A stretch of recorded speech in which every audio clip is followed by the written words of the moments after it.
नम्रतापूर्वक गलत ना करते हुए। यदि आप सत्संगी हैं, आप विवेकी हैं, तो आप तो गलत कीजिएगा मत, और आपके साथ जो गलत होता है उसे सह लीजिएगा। आप अच्छा कीजिएगा तो आपकी उन्नति हो जाएगी, लौकिक और पारलौकिक दोनों उन्नति हो जाएगी। सांसारिक उन्नति भी हो जाएगी और भागवतिक उन्नति हो जाएगी। और जो आपको ठग रहे हैं, आपके साथ बेईमानी कर रहे हैं, आपके साथ अपना गलत रूप दिखा रहे हैं, उनका लोक और परलोक दोनों नष्ट हो जाएगा। तो अपने को चाहिए कि जो अपने साथ गलत करे उसके साथ अच्छा व्यवहार करें, क्योंकि हम लोग सत्संगी हैं, हम लोग भागवतिक हैं। तो जैसे किसी ने बहुत गरमबाजी दिखाई दी, गाली दे रहा है, अपमानित कर रहा है, तो शांत होकर वहाँ से निकल जाओ। अगर शांत होकर नहीं निकलते तो आपका भी हित है और उसका भी हित है। आप लड़ गए, मारपीट हुई, पुलिस में मुकदमा चला, फिर जीवन बर्बाद हो गया। और अगर थोड़ा झुक के चले गए तो उसको ऐसा ऐसा तमाचा मारेंगे ठाकुर जी ना कि वो सारी रंगबाजी हिला जाएगी। जब शरीर स्वस्थ होता है, जेब में रुपया होता है, मनमानी भोग होता है, तो लगता है कौन भगवान। फिर उसका जब तमाचा पड़ता है तो आवाज नहीं होती उसके तमाचे में आवाज नहीं होती, लेकिन ऐसा मार मारते हैं कि फिर पूछो मत। अच्छे अच्छे ऐसे हो जाते हैं, अच्छे अच्छे। चलत दशानन डोलत तवनी, जब 10 कंधर रावण चलता था धरती कांपती थी, और उसी के खोपड़ी में बंदर लोग जो है ना चरण प्रहार करते थे।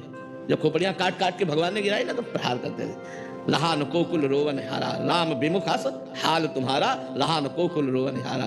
तो रहे न रावण सम अभिमानी, हिरणा कश्यप संवरदानी। खान विभव की खान, जगत में कुछ दिन के मेहमान, भजले श्री भगवान जगत में कुछ दिन के मेहमान। तो हमें लगता है जो ज्यादा गर्व करे उसके सामने थोड़ा झुक के निकल जाओ। है कठिन काम, मतलब इतना हम थोड़ी, वो एक अभिमान आता ना, लेकिन उसी को संभाल लो, वो अपने आप ऐसे ठिकाने पे चोट लगे कि वो अपने आप ठीक हो जाएगा। उमा क्षमा श्राप होते भारी, श्राप से भी बुरा परिणाम होता है, क्षमा कर देना। जाओ, तुम्हें क्षमा किया, कुछ नहीं कहेंगे। अब वो उसके ऊपर जो कार्यवाही होगी ईश्वर की, वो बहुत जोर की होगी। इसलिए मुझे लगता है अपने लोगों को, सत्संगियों को, सबके बल की बात नहीं है, सत्संगियों की बल की बात है, तो मुस्कुरा कर टाल दिया बात। अब वो बात जो फलीभूत होगी तो वो उसके ऊपर होगी, आपका तो मंगल हो जाएगा। और है कठिन बात है जब हमें कोई गाली दे रहा हो और हम वहां से निकल जाए चुपचाप।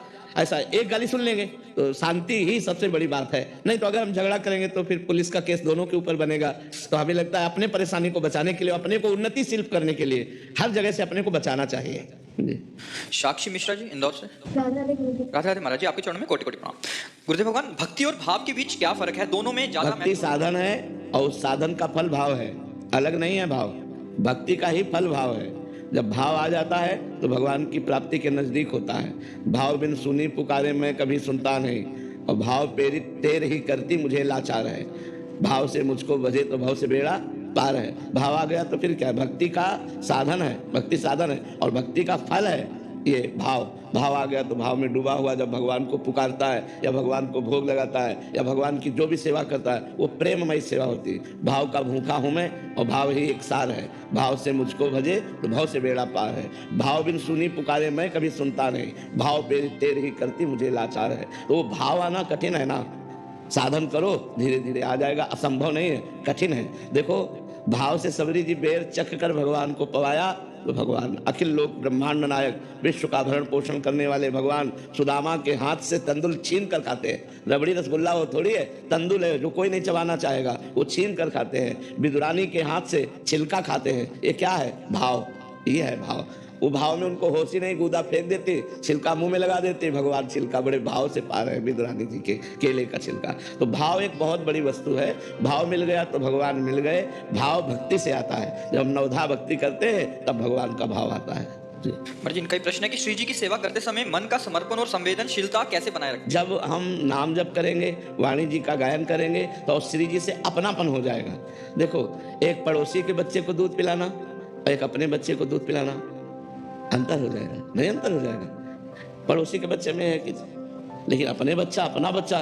तो ऐसे भगवान को भगवान मानकर सेवा करना और भगवान को अपना मानकर सेवा करना, अंतर पड़ जाएगा आपके मन में। जैसे भगवान को जब अपना मान लिया जाता है तो एक दिन कृष्णदास जी महाराज वल्लभाचार्य जी किसी से बाजार में जा रहे थे, गरम गरम जलेबी बन रही थी। कहा यार ये तो ठाकुर जी के लिए बढ़िया है। आंख मूंदा और भाव से, तो वहां ठाकुर जी जलेबी पाने लगे। भाव से भेजा ना, भाव से जलेबी खरीदी नहीं, केवल आंख मूंद कर भाव से, अरे तो ठाकुर जी के लायक गरम गरम जलेबी बढ़िया, ठाकुर जी पाने लगे। हमारा भाव बन जाए ठाकुर जी के प्रति अपना, कि मेरे ठाकुर जी, मेरे प्रियालाल, तो फिर जो सेवा होगी वो बड़ी सुंदर होगी। अभी अपनापन नहीं हुआ ना। अब जैसे आप तो पाओ हलवा और चाय और रबड़ी और ठाकुर जी के आगे रख दो चिरौरी, तो फिर भाव क्या रह गया ठाकुर जी का। दुकानों में पूछते हैं सुपारी अपने लिए लोगे कि ठाकुर जी के लिए, अपने लिए तो फिर वो अलग दी जाएगी। तो ऐसा करोगे तो फिर ठाकुर जी भी बहुत चतुर शिरोमणि है तो फिर जल्दी पकड़ में ले जाते हैं। पत्र पुष्प से ही मैं प्रसन्न हो जाता हूँ तो बड़े भाव भाव देखो, अगर हमारा भाव है तो भगवान एक तुलसी दल से प्रसन्न हो जाएंगे। एक तुलसी दल देखो, बताया ना तंदुल कौन पाता है? कौन तंदुल माने होते चावल के टूटे हुए किनके, छिलका कौन पाता है? ब्रह्मांड नायक प्रभु हैं। बेर सबरी जी के बेर प्रसिद्ध हैं, सुदामा के चावल प्रसिद्ध है, तंदुल प्रसिद्ध है, और विदुरानी का केला का छिलका प्रसिद्ध है। कि भगवान ने पाया, इसलिए पाया, उसमें प्रेम है, उसमें भाव है। यदि वस्तु में एक पत्ते में एक तुलसी दल चढ़ा रहे हो, आपके आंसू गिर रहे हैं, भाव उतने में भगवान बिक जाएंगे। एक चुल्लू जल भगवान को दे दो, उतने में प्रसन्न। पर प्रसन्न तब होंगे जब आप अपनापन करके दे रहे हो, तब बात बनेगी, नहीं तो बात नहीं बनेगी।